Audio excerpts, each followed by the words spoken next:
Welcome to the Self-Leadership series on the podcast SelfieWithG. A strange thing happens when you burn your hand. The first instinct isn't curiosity, it's instant withdrawal. You pull away before you've had the time to think. Pain has that effect. It teaches us to retreat. I've often wondered whether that's what we do with life as well. The moment something becomes uncomfortable, we step back. Not because we're weak, because we're human. We avoid the conversation, we postpone the decision, we stay a little longer in places we've already outgrown. We convince ourselves we're waiting for the right time. But perhaps we're simply waiting for the discomfort to disappear. I know that feeling. I've lived it more than once. Years ago, I found myself asking the same question over and over again. And that is, why does every difficult season seem to arrive carrying another one right behind it? No sooner had I adjusted to one challenge, another would just appear. Sometimes as loss, sometimes as uncertainty, sometimes it was simply the quiet exhaustion of having to begin again when I hadn't even recovered from the last beginning.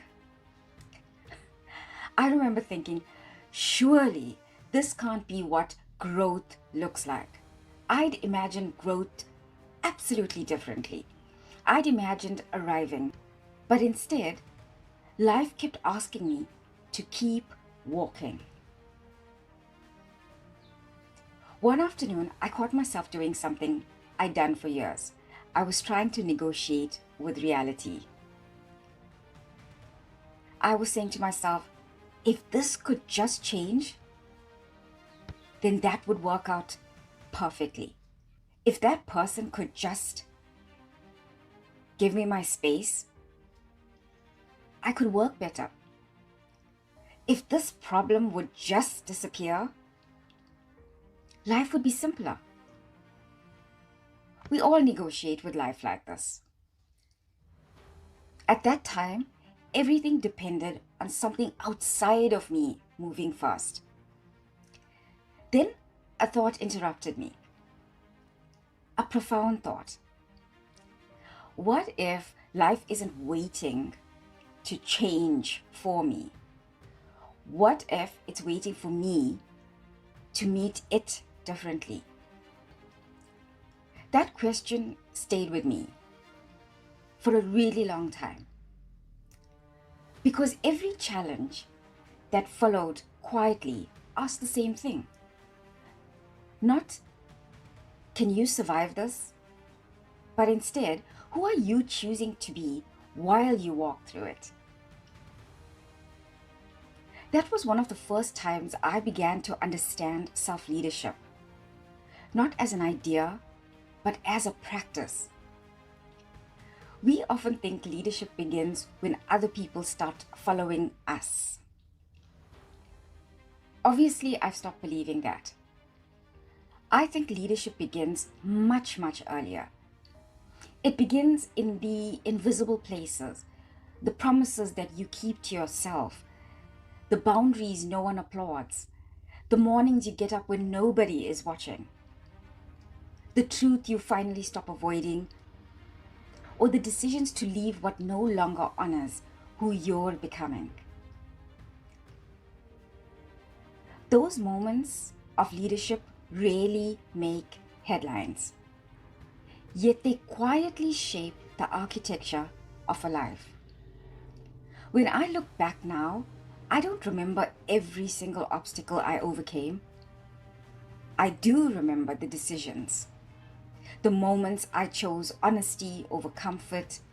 I chose to take responsibility over blaming others. I chose to move instead of avoiding a situation. I didn't become stronger because life became easier.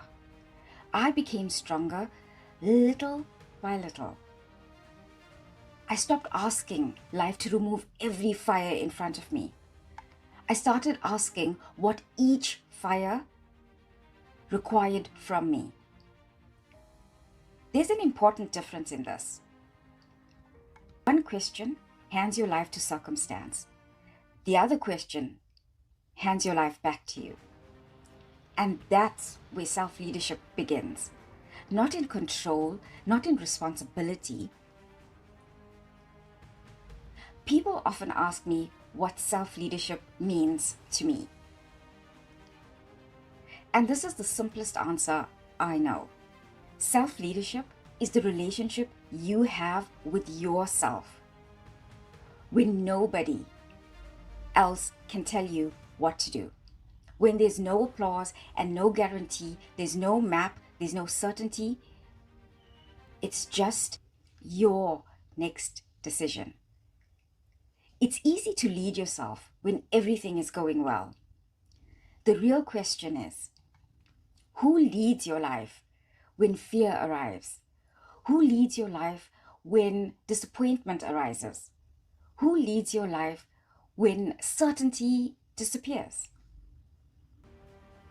If fear is making the decisions, fear has become your leader. If resentment is making the decisions in your life, then resentment has become your leader. If someone else's opinion is making the decisions in your life, then they've become your leader. Self-leadership begins the moment you gently reclaim that leadership role. Not from the world, but from within yourself. I may not know what fire you're standing before right now. Perhaps it's an obvious situation. Perhaps it's so familiar that you've stopped noticing the fires in your life. Whatever it is, don't ask whether it's fair. Don't ask why it chose you. Try a different question instead. What is this fire asking of me? Not because every hardship has a reason, but because every response becomes part of the person you're becoming. Before we end, I'd like to leave you with today's selfie.